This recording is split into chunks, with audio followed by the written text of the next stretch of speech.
Hello, welcome to the Redmen TV. It's the Uncensored match build-up show. Liverpool preparing to take on Atletico Madrid in the Champions League. These are the games. These are the fucking games, mate. This is what you live for, isn't it? You live for being 25 points clear at the top of the Premier League, and you live for the Champions League. Last 16 tie against great sides. Atletico Madrid being that game today. I'm joined by Ben, by Kieran, and of course by Georgia for this one. Ben, Champions League, Atletico Madrid. They're not the side that they were, but they're still a side that we should fear. Absolutely, and these are the type of ties. I mean, we're long past the point of just wanting to be in the Champions League now, but these are the type of ties that you're in the Champions League for. You know, when you think about the 17-18. When we went, obviously we played Porto the last couple of seasons, which isn't exactly a glamour fixture, but these are the ones where you want to put yourself up. You're in this competition to put yourself up and prove that you're the best of the best. We've already done that over the last 12 months by actually winning the thing, but you know, every single time that we go into a game against a top side, historically in Europe, a top side, over the last few years, Atletico Madrid have been in and around the last stage of the competition. It feels like every year, and it's just a really exciting one, just to watch and be involved in. And this is a ground that we know pretty well. Yeah, it's not too bad. I just wrote a mention on myself. Wanda Metropolitano, fantastic team. I mean, as soon as I realised it was on Tuesday, straight after the Norwich game, I thought, I just can't wait for it. I want it to be Tuesday already. So I'm dreaming about going up the pub, but I can't. but like you say, these are the fixtures you wanna watch as a fan. I'd love to be going out there, but the history of a team's now how close they are as well. You know, got players like Fernando Torres played for them both, and they're one of my favourite Spanish teams, so I can't wait for this one. I know, me and Paul had an unbelievable network game on Footy Manager back in the day. In fact, it might have been Championship Manager, it was that long ago. He was playing as Valencia and I was playing as Atletico Madrid. Yeah, we were like, that's where my love for Atletico Madrid comes from, if I'm honest. I did wonder where you were going with that story. I absolutely loved them. Like, it was a hell of a old school network game on the internet, just the two of you. We'd spend all the time on the phone, and then you'd realise after like an hour of just heavy breathing that you've not said anything to each other for like an hour, and then it was back in the game. But I love Atletico Madrid, and I love what the manager has done for them. I love the way that they play. I find it quite refreshing the way that they play as well, Georgia. But they're going to be difficult to play against, and we know that. Yeah, no matter what form they're in, and I know we say they're not the side that they have been, it kind of all goes out the window when it's Champions League knockouts, and especially when you get matched up with Liverpool. I think when two big clubs come together in the Champions League, it doesn't matter that it's going to be a good game either way. And I think this will be kind of a good test, and it'll show how good the Liverpool side are, because I think we're doing so well in the Premier League, and I think that's kind of become just constant mantra, if you like. Everybody understands how good Liverpool are, but I think to see them perform in Europe and to see them possibly perform better than they did last season will be something that people kind of get excited about then. I think, Ben, for me, you know, I look at what Simeone's built at Atletico Madrid, and he hasn't quite got the players, of course, that he used to have. You know, there's no Griezmann there anymore. He's got Morata, who scored 9 goals and got 1 assist so far this season. Carrera, obviously, whether he plays right or whether he plays up top is going to be tough. The one thing that Atletico Madrid do is they play 4-4-2, and if there's any formation, I think, that has given Liverpool some struggles this season, it is playing against 2 strikers up top. How do you think Liverpool will balance this tie? And I say tie, not just this game, over the course of the 2 legs. Do you think they're going to try and go and get away goals because it's in our makeup, or do you think Liverpool will be quite pragmatic in their approach? And, you know, we know how good Klopp's been over 2 legs in European football. He's not been beaten in 2 legs of European football for Liverpool. How do you think he'll go about it? I think this is going to be a really interesting tactical game to see, because I think the first half an hour potentially of this game at least is going to be the 2 teams just trying to figure each other out a little bit. Liverpool, I don't watch enough Atletico Madrid, and actually I think I don't watch enough Spanish football to really predict how Atletico Madrid are going to set up here. My very limited knowledge suggests to me that actually Liverpool might have a lot of the ball, and it will be down to us to try and break them down and figure them out rather than the other way around. Now, whether or not Liverpool them decide, well, again, as we discussed on the final word, I feel like we will score. So if Liverpool get their away goal and go, you know what, we'll take a 1-1 draw because we'll have you at home. Whether or not we take that attitude, I don't think he will. It doesn't feel like Klopp's style. I think he goes out and he tries to win both games, and I think we're good enough to do that. But this. I think it suits us having the away leg first, put it that way, because it gives us an opportunity to, as I said before, just figure them out a little bit and get a feel for how they're going to play, and then we can adapt that then, give whatever the situation is when we play them at Anfield in 3 weeks' time. I mean, this Atletico Madrid side, it's been known for its defence for the last probably close to a decade now, hasn't it, Kieran?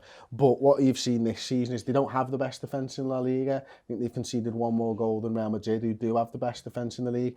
But what they don't, and what they're not able to do this year, is score the goals to win them games. I think I'm right to say 10 draws. They've had 10 wins and 4 losses. That's very un-Atletico Madrid. They're obviously in 4th place in the league now, quite some way behind Real Madrid. And you know, they're not scoring enough goals. They've not even got a goal a game. Yeah. And for a team that's 4th in the league, that's going to be a concern for them, isn't it? But so for them, I think it is just about shut up shop, try and sneak a goal either here or at Anfield. Can you see it any differently?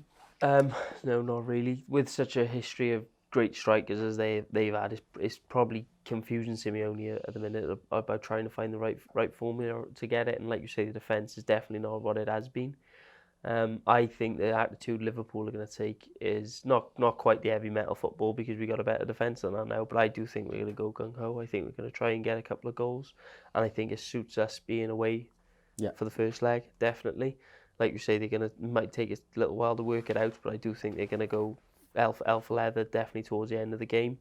And the Atletico team doesn't, like Georgia said, that the form might not be there, but they're still a formidable opponent. You know what I mean? It's going to be something good to watch, I think. The way we approach this game now, I mean, given the situation in the league, we spent a lot of the season saying about Man City and saying, you know, if we have a 7-8 point gap, you know, maybe Man City will turn their attention to the Champions League and drop off. Actually, we're at a point now where we can almost afford to do that ourselves, and we can go, you know what? Actually, these players now go, there's an opportunity here for a double. Yeah.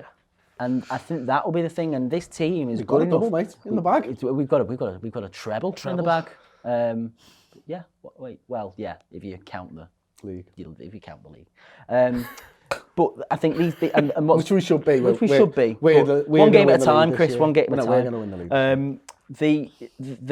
The team is good enough to dominate any game of football, and I think they all recognise that now, and I think that's the difference between, you know, maybe now and 18 months ago. The journey that these players have been on since Kiev really is that Liverpool can rock up at it's a stadium that is familiar surroundings, you know, and they will have happy memories there. But Liverpool can rock up away at one of the best defensive sides in Europe, in one of the most prestigious grounds in Europe at the moment, and dominate the game and win the game, and that's mad. That is mad. Yeah, Georgia, I think, you know, when you look at Atletico, I think that because they don't have many goals in them, I think Liverpool will probably go gung-ho, see them out first 20 minutes, see what they're like, get a goal, and then just play it by ear. And maybe, because you've got the options to shut up shop because you're so good, or you can go for the throat and try and kill the tie in one game. Yeah, I think that's what we're trying, of like the difference of seeing Liverpool not just beat an Atletico side, but to absolutely dominate it, and us decide whether, you know, oh, we've got this in mind, we've got that in mind, no, we'll go.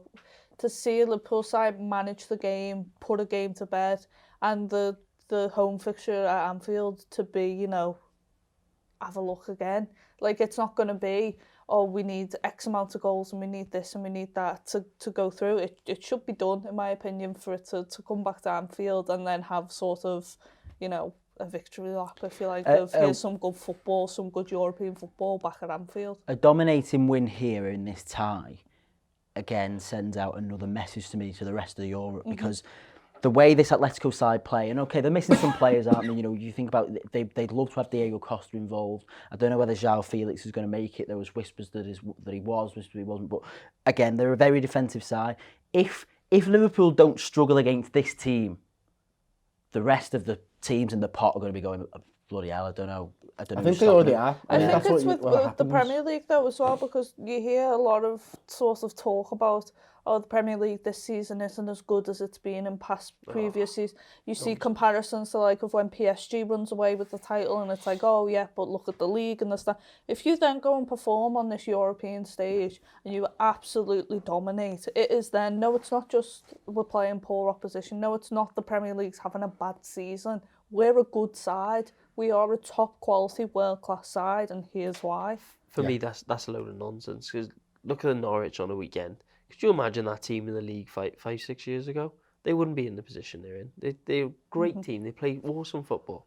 I love watching them play. And for people to disrespect Liverpool by saying it's just a poor league, it just grinds my fucking gears. It's just what happens, isn't it? I mean, City run away with it as Centurions a couple of years ago. Win the league by 19 points. No mention of a weak league there. No. All mention of how great Manchester City are, and they were, and rightfully so. And that's why we spoke about them. Liverpool fans were like, take your hat off. We were miles behind, 25 points behind them. We were.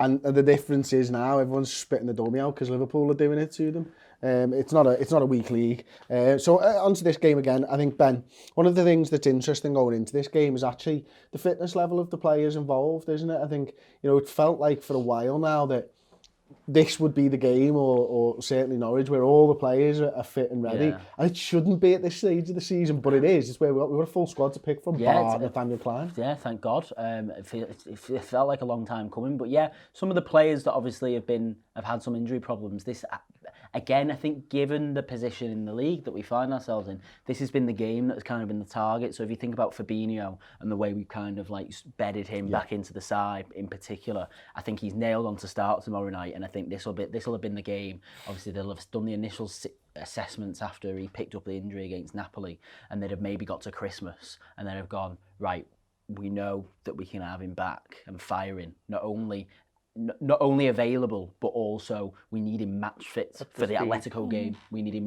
back up to speed, because what we've seen of Fabinho is that, including the time that he arrived and the injury as well, that actually he's just the type of player that does need a few games to get back up to speed, as you say. And I feel like, again, minutes in the legs at Norwich will have all been part of the plan. And I think tomorrow will be the game where, he's really ready to go. Milner's the same. I don't know how much Milner will be used across these two legs, but I think, again, this game will have been the target, to have him available, to have that experience in the matchday squads.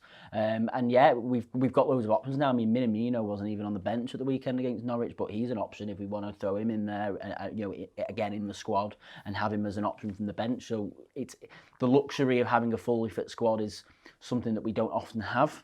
But nevertheless, it looks like we've got it in the room, and it's a big positive. Yeah, I mean, before we get into it, I do want to talk a little bit about who we're going to be picking in our preferred 11s, but I also want to talk about how we think Klopp might line up. But before we do, I just want to give you this little clip from the Around the League show on the redmentv.com, where we talk in depth about Manchester City and their problems. The knock-on effect for Manchester City here, Georgia, is fantastic, I find. Because what it means is, I just think he's just loving life. Because it's 2 years of a ban, right? Let's live in a world where the ban stays and there's 2 years. For me, you've got another 2 Premier League titles for us. Another 2 Premier League titles potentially for Liverpool. You've got, but beyond that, the treble. Well, no, because they'll focus on the domestic competition. Yeah, but they'll the players will leave, anyway. Ben, was best case scenario this. They end up in League Two. Yeah, then they'll win the Johnston's Paint Trophy or whatever it is they compete in down there. If the Intertoto exists, they still wouldn't be allowed in that, would they? Because it's a European competition. No, but there's going to be a third UEFA competition on the way as well. They wouldn't be allowed. This is what it all comes down to. They're funding that competition with the winnings from City's fucking loss, aren't they?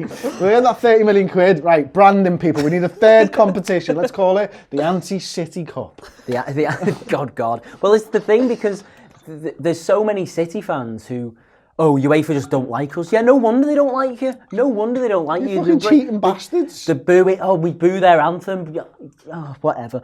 But the point that I was trying to make, Georgia, was that, like, Pep Guardiola, the challenge was going to be anyway to try and complete a rebuild of this team. If he was going to stay, how is he going to replace some of these players? But now we're going to see the knock-on effect, because, look, at the end of the day, if Manchester City, no matter what a bit like Man United at the moment.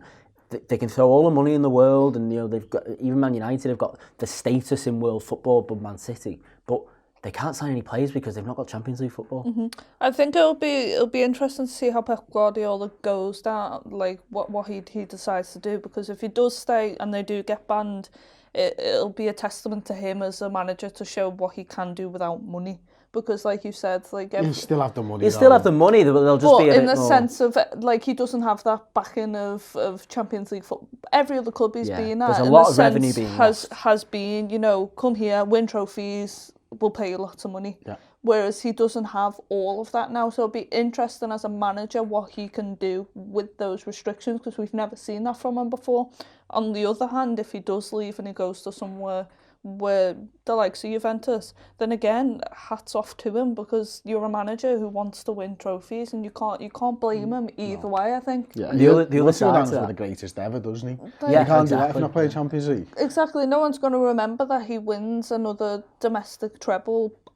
Nobody's really, in the grand scheme of world European football, nobody's really, whereas if he goes to Juventus and he wins the Champions League, the domestic, then okay. There you go. Absolutely outstanding show there over on the redmentv.com. It's £5 a month. First month is free. That show by itself is worth the submission fee. Trust me on that one. Georgia, how do you think Klopp will line us up then, midfield-wise? I think the back five, well, the back five's the back five, isn't it? There's no talking points there. Is there? No. Okay. The midfield then? I'd say again Fabinho definitely starts. I think that allows Henderson to get a little higher up. And I think for the type of game, I think it would be Gini Wijnaldum. I don't think throwing Keita or someone into this mix would do them any good or do us any good in the fixture. I think you need some sort of solidity in there. And I think Wijnaldum is the best bet. I think the team's the team. I think the team is. 100%. So no Ox in the front three? No. I think Mane comes in. I think the team is the team. Yeah. That we've seen. Well, that's poo-pooed that section. Yeah. Thank you very much. Literally no talking points. No, I think in general, the talking point is that is the team. I think that's the team you trust the most. I think in the same way that we had the Wijnaldum, Henderson, Milner trio when we were going through towards Kiev. I think that is when fully fit. I think that's the midfield first choice. No formation changes. No, I do think on the no other managers taking it instead of Klopp. No. just Neil Critchley not just showing a up. standard Liverpool turn up, play the first 11 and go home. Yeah. Really? I think so. Do you think different? I'm just dragging out a bit, mate. I'm just seeing if there's anything that anyone wants to put their head on and be wrong. I don't know if maybe you could put like Adrian. I think about Adrian in, yeah. No, someone coming off the bench. I think maybe someone like Ox or Minamino might, if we're comfortable in the game, I think they might get a good opportunity. How would you change the game if you find yourself 1-0 down? Do you go and chase it? No. Do you not know? Even though Let you're them not come going back away to Lions then. No. I like fancy us to do them anyway. Look, we were 3-0 down after the Barcelona game, and we won that one 4-0. Yeah. So I'm not. I do think Atletico will be a really. I didn't want this draw more than any other, to be honest with you, because I just think they pose a different question than everybody else. Yeah. And I think they have got that pedigree in European football. I think when you look at maybe a side like a Manchester City, who've obviously got Real Madrid this week, haven't they? That's going to be a tough one for them. I think the timing of the UEFA stuff actually works in City's favour. I think they come out the blocks and they are fuming and they play brilliantly because of it. But against that's one all of the world's best clubs. Pep's got. If you know him as a manager and you kind of, you look at the behind the scenes of him as a manager and his talks and things, you've now got, this is the only chance you can win the Champions League in a City shirt for 2 years possibly. And if that's not fuel for anybody in that club, then I don't know. That's why I think they're Plus, a danger. they still think that they've done nothing wrong, or they still believe that they've done nothing wrong. So for them, it's a case of they'll want to make a point of winning this competition and almost undermining UEFA's own competition by being the team that was banned, the best one, and winning it, and then not being involved for the next 2 years. So I think all that, you're right, comes into play, I think. Okay, so let's talk about our preferred 11s then. Is anyone going any different? yeah, I'd love to see. Love to see Harvey Elliott, mate. Will he bring anyone into the squad, or is he taking anyone really young out there to I get them doubt it. I doubt it. Obviously, you get to take a few extra players and stuff, don't you? I think I don't know whether I'd like to see Ox in this game or not, you know. Late on, I do agree. Late on, I think you might see him come on. Maybe give Mane a rest because he's only just come back from injury. For me, it depends on how he's going to approach the game. Yeah. If he's going for the throat, Keita or Ox is a really good option. If he's going for not conceding goals, then he'll play his midfield three like he always does. Yeah. Everyone's just picking the 11, aren't they? Yeah, I mean, let's be honest, it's our strongest 11. That's the 11 I want to see, yeah. And I think mainly because, you know, as we discussed a little bit on the final way, I think given the extra dimension that we see to Jordan Henderson's game now, that midfield isn't just a pragmatic, safe midfield anymore. It's more of a balanced midfield than it ever was, because you've got a Jordan Henderson who really is, you know, showing attacking flair and creating opportunities. And okay, he doesn't do it on the same level as Keita, and particularly Oxlade-Chamberlain for me, in terms of he doesn't pick the ball out and make 10-15 darting runs out midfield and burst forward. But I think what he provides now is an extra level to that particular midfield. Fabinho has given him the chance to go and do that by coming in, and I think that as a result, what you get from Henderson is something you don't get from Keita, in the sense that if we do find ourselves under pressure for periods of the game, you've got the cover, you've got three players, you've got three defensive-minded midfielders in there as well, and I think that's what I like about it.